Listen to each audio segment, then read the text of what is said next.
जब भी हम एम.एस. स्वामीनाथन का नाम सुनते हैं तो दिमाग में बस एक ही तस्वीर बनती है ना? हरित क्रांति के जनक। लेकिन क्या उनकी कहानी बस यहीं खत्म हो जाती है? असल में ये एक नहीं बल्कि दो क्रांतियों की कहानी है। एक वो जिसने भारत को भूख की कगार से वापस खींचा, और दूसरी दूसरी वो जो शायद हमारे पूरे ग्रह को बचाने का रास्ता दिखाती है। शुरुआत उनके इसी पावरफुल कोट से करते हैं। सोचे जरा इस बात की गहराई को। स्वामीनाथन के लिए खेतीबाड़ी का मतलब सिर्फ अनाज उगाना नहीं था। नहीं, बिल्कुल नहीं। उनके लिए ये किसी भी देश के वजूद की बुनियाद थी, और अगर बुनियाद ही हिल जाए तो इमारत कैसे टिकेगी? तो पहली क्रांति की जड़ तक पहुंचने के लिए हमें टाइम में थोड़ा पीछे जाना होगा। चलते हैं 1960s के भारत में। एक ऐसा भारत जो सचमुच एक कगार पर खड़ा था, जिसका भविष्य बिल्कुल धुंधला था। उस दौर को शिप टू माउथ दौर कहा जाता था।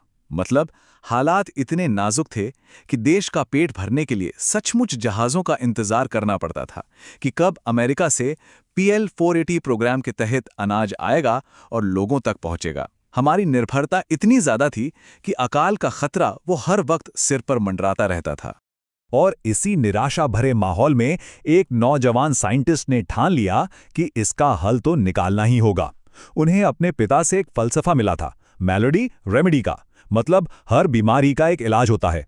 और स्वामीनाथन के लिए भारत की सबसे बड़ी बीमारी थी भूख, तो वो इसका इलाज खोजने निकल पड़े विज्ञान की प्रयोगशाला में। तो यहीं से शुरू हुई एक वैज्ञानिक खोज, एक चमत्कारी बीज की तलाश, एक ऐसा बीज जो सिर्फ फसलें नहीं बल्कि भारत की पूरी तकदीर बदल सकता था। और जानते हैं, ये हल कहीं एक जगह से नहीं आया। ये तो एक ग्लोबल कहानी थी।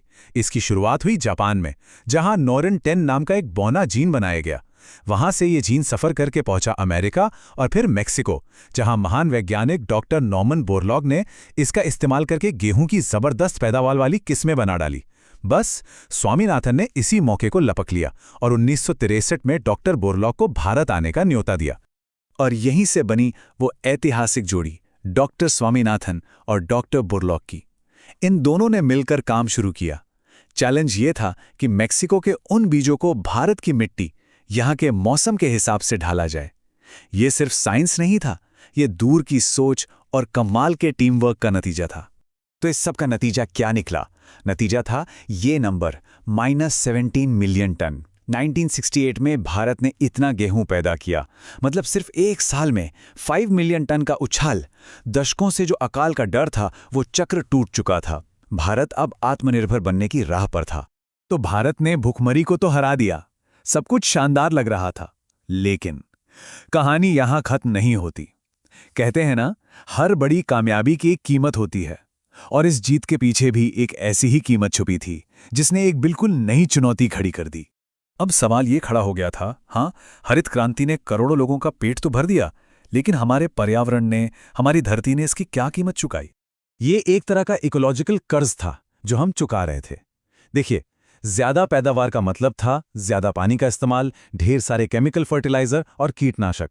नतीजा, जमीन के नीचे पानी का लेवल गिरने लगा, मिट्टी की जान खत्म होने लगी और जैव विविधता यानी बायोडाइवर्सिटी को भारी नुकसान पहुंचा। और कमाल की बात यह है कि स्वामीनाथन ने खुद इस खतरे को सबसे पहले भांप लिया था। उन्होंने ही चेतावनी दी थी कि यह हरित क्रांति कहीं लालच की क्रांति न बन जाए। लेकिन स्वामीनाथन की खासियत यही थी, वो सिर्फ प्रॉब्लम बताकर चुप होने वालों में से नहीं थे, वो सल्यूशन ढूंढते थे। उन्होंने अपनी ही क्रांति की खामियों को समझा और खेती के लिए एक बिल्कुल नया, एक टिकाऊ विजन सामने रखा। और यहीं से उनकी दूसरी क्रांति का आगाज होता है, सदाबहार क्रांति का। उन्होंने इसे नाम दिया एवरग्रीन रेवोल्यूशन या सदाबहार क्रांति। इसका आइडिया बहुत सीधा और गहरा था। उत्पादकता तो बढ़ानी है, लेकिन हमेशा के लिए। और सबसे जरूरी बात, ऐसा करते हुए न तो पर्यावरण को कोई नुकसान पहुंचे और न ही समाज को। मतलब अब फोकस सिर्फ कितना उगाना है पर नहीं था, बल्कि कैसे उगाना है पर था, ताकि ये हमेशा चलता रहे। तो इन दोनों क्रांतियों में फर्क क्या है? इसे ऐसे समझते हैं। हरित क्रांति का एक ही मंत्र था, मैक्सिमम यील्ड, ज्यादा से ज्यादा पैदावार, भले ही उसके लिए कितने भी केमिकल डालने पड़े। वहीं सदाबहार क्रांति का फोकस है सस्टेनेबल यील्ड, यानी टिकाऊ उपज, जो प्रकृति के साथ मिलकर काम करके हासिल हो, जहां जैविक और वैज्ञानिक दोनों तरीकों का इस्तेमाल हो और बायोडाइवर्सिटी को बढ़ावा मिले। और ये सिर्फ कोई किताबी बातें नहीं थीं, इसके पीछे ठोस वैज्ञानिक तरीके थे, जैसे मिट्टी की सेहत के लिए सिर्फ केमिकल नहीं बल्कि जैविक और रासायनिक खादों का एक बैलेंस्ड मिक्सचर यूज करना, कीड़ों से निपटने के लिए जहर की जगह इंटीग्रेटेड पेस्ट मैनेजमेंट यानी प्राकृतिक तरीकों को अपनाना, पानी की एक एक बूंद को सहेजना और एक ही तरह की फसल बार बार उगाने की जगह अलग अलग फसलें लगाकर बायोडाइवर्सिटी को बचाना। तो सवाल ये है कि इस बेहतरीन आइडिया को थ्योरी से निकालकर प्रैक्टिकल कैसे बनाया गया, कैसे ये कागज से निकलकर खेतों तक पहुंचा। बात है 1988 की। स्वामीनाथन को दुनिया का सबसे बड़ा सम्मान वर्ल्ड फूड प्राइज मिला, और जानते हैं उन्होंने उस इनाम की राशि का क्या किया? उन्होंने सारे पैसे लगा दिए एक संस्था बनाने में, MS स्वामीनाथन रिसर्च फाउंडेशन। यही वो जगह थी जो उनकी दूसरी क्रांति, उनकी एवरग्रीन रेवोल्यूशन का हेडक्वार्टर बनने वाली थी। इस फाउंडेशन का मोटो, इसका गाइडिंग प्रिंसिपल बहुत ही साफ और पावरफुल था, pro poor, pro women, pro nature. यानी जो भी काम होगा वो गरीबों के हक में होगा, महिलाओं के हक में होगा और प्रकृति के हक में होगा। इससे पता चलता है कि उनका विजन सिर्फ पैदावार से कहीं ज्यादा बड़ा था। वो लोगों और इस प्लैनेट के बारे में सोच रहे थे। और ये सिर्फ नारा नहीं था, इस पर सच में काम हुआ। फाउंडेशन ने महिला किसानों को आगे लाने पर बहुत जोर दिया। स्वामीनाथन उन्हें अक्सर खेती का इनविजिबल वर्कफोर्स कहते थे। साथ ही छोटे किसानों के लिए ऐसी फसलें तैयार की गई जो क्लाइमेट चेंज की मार झेल सके। और हाँ, फोकस सिर्फ पेट भरने पर नहीं बल्कि न्यूट्रिशन सिक्योरिटी यानी पौष्टिक खाना मुहैया कराने पर शिफ्ट हो गया। उनके काम की अहमियत को दुनिया के एक और महान बायोलॉजिस्ट प्रोफेसर E.O. विल्सन ने इन शब्दों में बयां किया। उन्होंने कहा कि स्वामीनाथन की एवरग्रीन रेवोल्यूशन ही वो सबसे अच्छा रास्ता है जिससे हम करोड़ों लोगों का पेट भी भर सकते हैं और इस धरती पर बाकी जीवन को भी बचा सकते हैं। इससे साफ है कि स्वामीनाथन का विजन सिर्फ भारत के लिए नहीं बल्कि पूरी दुनिया के भविष्य के लिए था। तो आखिर में MS स्वामीनाथन हमारे लिए क्या छोड़ गए? वो एक विरासत छोड़ गए हैं और एक रोड मैप भी।